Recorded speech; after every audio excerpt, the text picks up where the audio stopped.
வணக்கம். இந்த வீடியோவில் மருந்து எப்படி பயன்படுத்த போகிறோம். நம்மளுடைய கேஆர்எம் என்டர்பிரைசஸில் பார்த்தோன்னா 7 விதமான ஹெர்பல் மெடிசன்ஸ் பார்த்தோன்னா ரெடி பண்ணி கொடுக்குறோம். இதை எப்படி யூஸ் பண்ணுறது தான் ஷார்ட்டாக இந்த வீடியோவில் பார்க்க போகிறோம். இது என்னென்ன பிரச்சனையை சரி செய்யும், எதுக்காக இதை கொடுக்கணும், அது மாதிரி டீட்டெயில்ஸ் வீடியோஸ்லாம் நிறைய நான் போட்டேன். ஷார்ட்டாக இதை எப்படி பயன்படுத்துன்றதை மட்டும் நான் சொல்கிறேன், சரிங்களா? மொத்தம் இதில் இத்தனை மெடிசன்ஸ் இருக்குது. இது எல்லாமே தேவையில்லை நம்மளுக்கு. இந்த 2 மருந்து இருந்தால் போதும். ஒரு கோழி பண்ணை, புறா வளர்க்குறாங்க, அப்படி இல்லைனா சண்டை சேவல் வளர்க்குறாங்கன்னா இந்த 2 மருந்து போதுமானது. அவங்களுக்கு பார்த்தோன்னா இது 2 இருந்தாலுமே மற்றதெல்லாம் தேவைப்படாது. இது எல்லாம் நோய் வந்ததுக்கப்புறம் பயன்படுத்துறது. இது நோயே வரக்கூடாது அப்படின்றதுக்காகவும், நோய் வந்ததுக்கப்புறமும் இதை பயன்படுத்தினா சரி பண்ணிக்கலாம். இம்யூனிட்டி பூஸ்டர் காப் சிரப், இதனுடைய பயன்கள்லாம் நான் ஏற்கனவே சொல்லிட்டேன். இது எப்படி பயன்படுத்துறதுன்னு மட்டும் சொல்கிறேன். அதை பற்றி இந்த பேம்ப்ளெட்டும் இதுவுமே உங்களுக்கு கொடுப்பேன், சரிங்க? இதை பார்த்து நீங்கள் பயன்படுத்திக்கலாம். அப்படிலாம் நான் சொல்கிறத ஷார்ட்டாக பயன்படுத்திங்க. நோய் இருக்கோ இல்லையோ, தினமும் குடிக்கிற தண்ணியில் திங்கள்லேருந்து வெள்ளிக்கிழமை வரைக்கும் 1 லிட்டர் தண்ணிக்கு 1 மூடி இதை கலந்து வச்சுருங்க. 2 லிட்டர்னால் 2 மூடி, 3 லிட்டர்னால் 3 மூடி கலந்து வச்சுருங்க. திங்கள்லேருந்து வெள்ளிக்கிழமை வச்சிட்டேன், முடிஞ்சு. சனி ஞாயிறு 1 லிட்டர் தண்ணிக்கு 1 மூடி, 2 லிட்டர் தண்ணிக்கு 2 மூடி சளி மருந்து கலந்து வைங்க. இப்படியே நீங்கள் வச்சுட்டு வந்தீங்கன்னா நோயே வராது. உங்களுக்கு இந்த 1 மாதம் வச்சுட்டு அதுக்கு அடுத்தது 1 விட்டு 1 நாள் வச்சுக்கோங்க. 15 நாளைக்கு மருந்து வைப்பீங்க, 15 நாளைக்கு மருந்து வைக்க மாட்டீங்க. இப்படி வச்சாலுமே உங்களுக்கு இந்த சளி பிரச்சனை, வெள்ளைக்காய்ச்சல் பிரச்சனை, தலையை தொங்க போடுது, குறுக்கி உட்காருது, ஆசன வேலை எச்சம் ஓட்டுற பிரச்சனை, செரிமான பிரச்சனை, தலைமுறுக்கி, கால்வாதம், இது மாதிரி ஒரு 15 விதமான பிரச்சனைகள் பார்த்தோன்னா இது சரி செஞ்சிடும். அம்மை வராமல் தடுத்துடும், குடல் புழுணிக்கம் பார்த்தோன்னா அதுவே பண்ணிடும். உங்களுக்கு எந்த பிரச்சனையும் வராது, சுக்க அடிக்காது. ஸோ இது மாதிரி நிறைய பிரச்சனைகளை இதை சால்வ் பண்ணிவிடும் இந்த 2 மருந்து, ஓகேங்களா? இது எப்படி கொடுக்கணும்? திங்கட்கிழமையிலேருந்து வெள்ளிக்கிழமை வரைக்கும் 1 லிட்டர் தண்ணிக்கு 1 மூடி கலந்து வைக்கணும். 2 லிட்டர்னால் 2 மூடி கலந்து வைக்கணும். நடுவில் ட்ராப் பண்ணக்கூடாது. சனி ஞாயிறு மட்டும் இதை வைக்கணும். இது சளி மருந்து.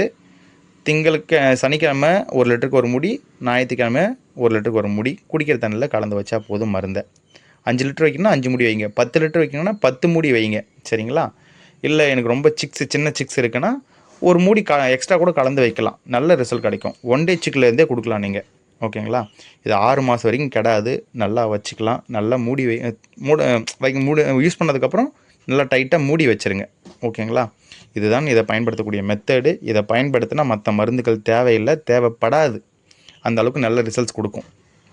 இன்கேஸ் நோய் வந்துடுச்சு அப்படின்னா வாய் வழியை டேரெக்டாக பிடிச்சி ஒரு 2 ml, இதில் 2 ml கொடுத்துட்டு ஒரு 5 நிமிஷம் வெயிட் பண்ணி இதில் ஒரு 2 ml கொடுத்து விட்டிங்கன்னா, நான் சொல்கிறது 6 மாதத்துக்கு மேலே இருக்கிறது, இங்கே பாருங்கள், 6 மாதத்துக்கு மேலே இருக்கக்கூடிய கோழிங்களுக்கு இதில் 2 ml immunity booster, 2 ml cough சிரப்பில் 2 ml கொடுத்திங்கன்னா பக்காவாக சரியாயிடும். 3 நாளைக்கு கொடுக்கணும்.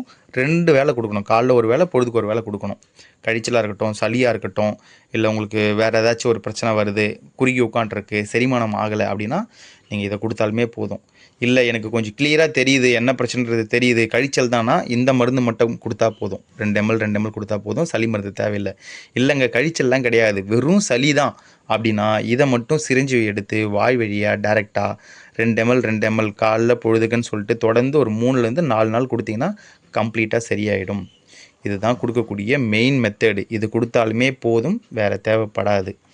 இல்லை எனக்கு பார்த்தோன்னா பிரச்சனை இருக்குது, கோழிங்களுக்கு பிரச்சனை ஸ்டார்ட் ஆகிடுச்சு, இப்போ தான் நான் அவங்க மருந்தை பார்த்தேன் அப்படின்னா உங்களுக்காக தான் இந்த மருந்தெல்லாம் ரெடி பண்ணி வச்சுருக்கேன். இப்போ சிம்பிளாக சொல்லிடுறேன் பாருங்க. அம்மை வந்துருச்சு அப்படின்னா இந்த மருந்தை போடணும்.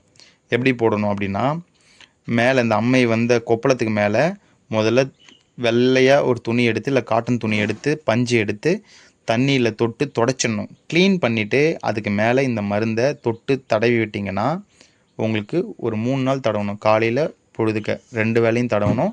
இது தடவும் போது இம்யூனிட்டி பூஸ்டரும் வாய் வழியாக டேரெக்டாக அதனுடைய வெயிட்டுக்கு ஏற்ற மாதிரி 2 ml 3 ml, இல்லை ரொம்ப சின்ன சிக்ஸ்னால் 1 ml 0.5 ml, அதுமாரி வெயிட்டுக்கு ஏற்ற மாதிரி கொடுக்கணும். இங்கே அளவுலாம் கொடுத்துருப்பேன், சரிங்களா? அதுமாரி இந்த இம்யூனிட்டி பூஸ்டர் கொடுத்துடணும். கொடுத்துட்டு 3 நாளைக்கு தடவிட்டே வந்தீங்கன்னா காஞ்சி அப்படியே கொட்டிடும். அம்மை ஸ்ப்ரெட் ஆகாது. அம்மையினால் கோழிகள் இறந்து போகாது, ஓகேங்களா? இதை தடவிட்டிங்கன்னா இறந்து போகாது. அதே சமயத்தில் இது தடவினீங்கன்னா ஸ்ப்ரெட் ஆகாது. உங்களுக்கு அப்படியே கண்ட்ரோல் ஆகிட்டு சரியாயிடும். அம்மையை பார்த்து பயப்பட தேவையில்லை. இது மாதிரி தான் அம்மை கொப்பளங்கள் வரும். புறாக்கெலாம் இப்படி மூஞ்சி முகர எல்லா இடத்துலையும் வந்துடும், சரிங்களா? ஸோ ரொம்ப பார்க்கவே கொடுமையாக இருக்கும். ஸோ அதனால் வந்தவங்களுக்கு இந்த மருந்து யூஸ்ஃபுல்லாக இருக்குன்றதுக்காக இதை தயாரித்து கொடுக்குறோம், ஓகேங்களா? அதுக்கு அடுத்தது சுக்கா பாதிக்கப்பட்ட கோழிகள். சுக்கா அடிச்சிச்சு, நெஞ்சு எலும்பு அப்படியே தெரியுது, வெயிட்டே இல்லை அப்படியே வெயிட்லெஸ்ஸாக இருக்குது சேவல், சண்டைக்காக ரெடி பண்ண இப்படி ஆயிடுச்சு அப்படின்றவங்களுக்கு இந்த மருந்து கொடுத்து பக்காவாக ரிசல்ட்ஸ் எடுத்திருக்கோம். ரிசல்ட்ஸ் வீடியோ நான் கீழே போடுறேன். சுக்கா அடித்த கோழிக்கு காலையில் 3 ml, மதியம் 3 ml, பொழுதுக்கு 3 ml, ஒரு 10 நாளைக்கு 5லேருந்து 10 நாளைக்கு கண்டினியூ ரெகுலராக கொடுக்கணும். அப்படி கொடுக்கும்போது உங்களுக்கு வந்து பார்த்தோன்னா பக்காவாக ரெடி ஆகிடும். அதே சமயத்தில் மதிய டைமில் தயிர் சாதம், ரசம் சாதம், நல்லா பெப்பரை தூக்கலாக போட்டு கொடுக்கணும். முட்டையில் நாட்டுக்கோழி முட்டையில் பெப்பரை நல்லா தட்டி போட்டு அப்படியே நீடில் இழுத்து வாய் வழியாக கொஞ்சமாக கொடுக்கணும். இதை கொடுக்கும்போது மூச்சு முட்டக்கூடாது. எல்லா மருந்துமே கொடுக்கும்போது ட்ராப்பாக தான் கொடுக்கணும், மூச்சு முட்டக்கூடாது. இதை இப்படி கொடுத்தீங்கன்னா சரியாயிடும். காலையில் மதியம் பொழுதுக்கு 3 வேளைக்கும் 3 ml கொடுக்கணும் பெரிய சேவல்னா, சரிங்களா? 10 நாளைக்கு கொடுக்கணும், 5லேருந்து 10 நாளைக்கு கொடுக்கணும். நான் சொன்ன சாப்பாடு ரொம்ப ரொம்ப முக்கியம். அரிசி கம்பை நிறுத்திடுங்க.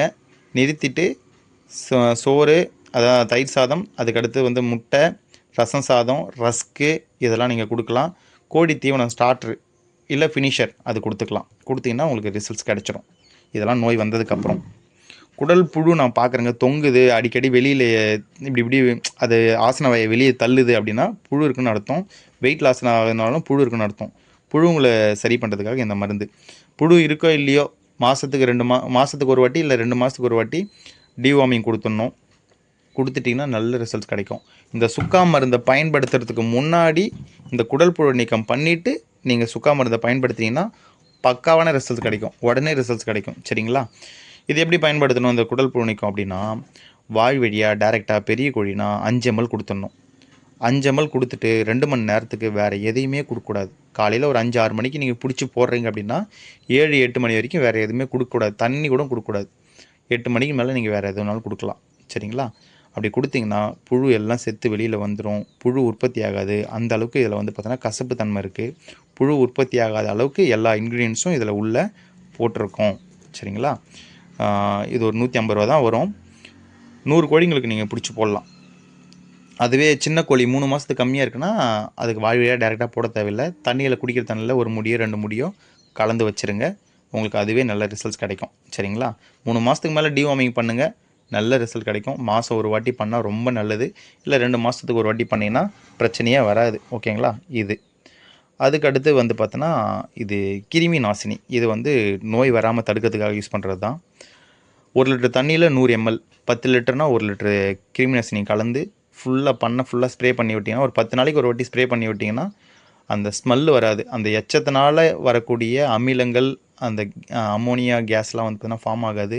இதனால் நம்மளுக்கு நுரையீரல் சம்மந்தமான பிரச்சனைகள் வராது. பிராய்லர் கோழிக்கு யூஸ் பண்ணலாம், நாட்டுக்கோழிக்கும் யூஸ் பண்ணலாம். இந்த தரையில் ஃப்ளோரில் வந்து பார்த்தீங்கன்னா எச்சத்தினால சின்ன சின்ன கிருமிகள்லாம் இருக்கும். அந்த கிருமிகளால் நோய் வராமல் தடுக்கிறதுக்கு இந்த மருந்து ரொம்ப யூஸ்ஃபுல்லாக இருக்கும். அடிக்கடி நோய் வந்துகிட்டே இருக்குது பண்ணையில், நான் என்ன தான் மருந்து கொடுத்தாலும் எனக்கு பிரச்சனை வருதுன்னா இந்த மருந்து நீங்கள் யூஸ் பண்ணிட்டே வந்தீங்கன்னா உங்களுக்கு 10 நாளைக்கு ஒரு வாட்டி அடித்தா போதும், நோய் வராது. ஏன்னா சின்ன சின்ன நுண் கிருமிகள் எல்லாத்தையும் இதை அழிச்சிடும்.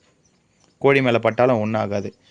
பேட்டரி ஸ்ப்ரேயரு இல்லை நார்மல் மேனுவல் ஸ்ப்ரேயர் எதில் ஒன்றாலும் நீங்கள் போட்டு அடிக்கலாம். இல்லை சலூனில் வந்து ஒரு 1 லிட்டர் பாட்டிலில் பிடிச்சா இப்படி அடிப்பாங்கள்ல முடி வெட்டுறதுக்கு, அந்த இதில் கூட நீங்கள் ஊற்றி ஃபுல்லாக அடித்து தெளித்து விடலாம்.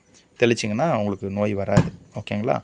கடைசியாக இருக்கிறது பேர்ட்ஸ் பூஸ்டர். இது வந்து புறாக்களுக்கு, ஃபின்ச்சஸ்ஸு, இந்த லவ் பேர்ட்ஸ்க்கு, ஆஃப்ரிக்கன் பேர்ட்ஸுக்கு இதுக்கெலாம் யூஸ் பண்ணுறது. குடிக்கிற தண்ணியில் 1 லிட்டர் தண்ணியில் 1 மூடி கலந்து வச்சிங்கன்னா உங்களுக்கு நோய் வராது. அதே சமயத்தில் உங்களுக்கு சளி மருந்துமே நீங்கள் சனி ஞாயிறு யூஸ் பண்ணுற மாதிரி இருக்கும். திங்கள்லேருந்து வெள்ளிக்கிழமை வரைக்கும், அதுக்கடுத்து சனி ஞாயிறு இப்படி யூஸ் பண்ணிங்கன்னா நோய் வராது, ஓகேங்களா? இதுதான் மருந்தை பயன்படுத்தக்கூடிய மெத்தடு. இது தவிர்த்து வேறு எதனா சந்தேகம் இருந்தால் கேளுங்க, நான் பதில் சொல்கிறேன். நன்றி.